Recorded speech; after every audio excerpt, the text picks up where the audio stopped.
Gants Hill is a suburb of East London in the borough of Redbridge. It's on the Central Line. Above ground, there's not a whole lot to the station, a sort of bunker-looking thing on a roundabout.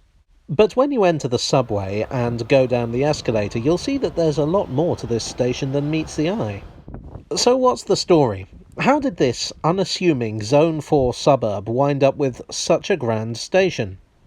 Well, as with so much in life, it comes down to Stalin. Gants Hill was part of an extension programme on the Central Line which would take over some existing railway lines and add to them in order to give the people of East London a better commuter service. Gants Hill was a completely new station, although it might have been known by a different name. The naming committee didn't actually like Gants Hill and suggested Ilford North and Cranbrook as alternatives. But they'd evidently changed their minds by the time of opening. The extension was begun in 1936, but was interrupted by the Second World War. The tunnels between Gants Hill and Wanstead were turned into a factory for making aircraft parts, but that's another story. After the war, work resumed and Gants Hill opened in 1947. So where does Stalin fit into all this? Now that's a question I never thought I'd be asking. Well, by the 1930s, the Underground had developed an excellent reputation worldwide as an efficient and aesthetically pleasing mass transit system, and urban planners used it as a model for their own underground railways. In Moscow, they were looking to build their own metro system. Not wanting to rush into anything, they sent engineers to London. Impressed by what they saw, the engineers reported back to their superior, Nikita Khrushchev, who reported back to his superior, Joseph Stalin, who authorised them to consult London Transport.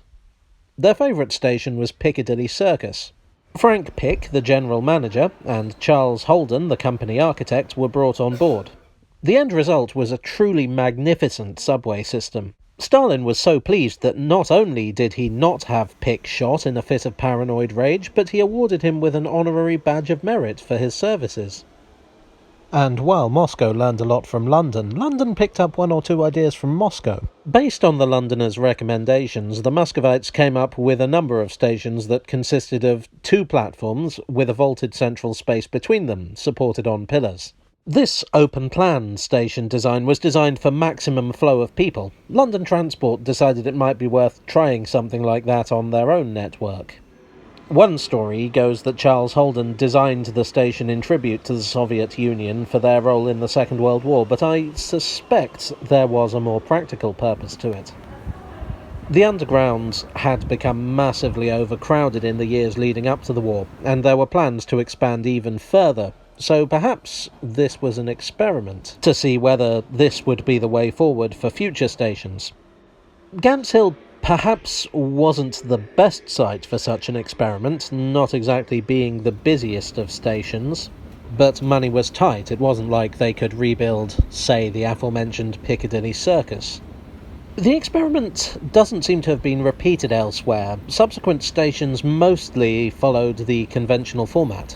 Well, except for Canary Wharf, which to me looks very much like a station in the mould of Gants Hill. So, that is the story of Gants Hill, a beautiful curiosity. The eastern station that looks further east than most, and the reddest station on the Red Line. Privyet all, I hope you enjoyed this glorious Soviet tale from the tube, which is dedicated to the workers of the world. If you did, then strike a blow against the capitalist running dog lackeys of the West by hitting the like button and subscribe to remain ideologically pure. I would like to thank my donors on Ko-fi and Patreon for being the labour to my collective farm, and Uvidimsia Poje for another tale from the tube.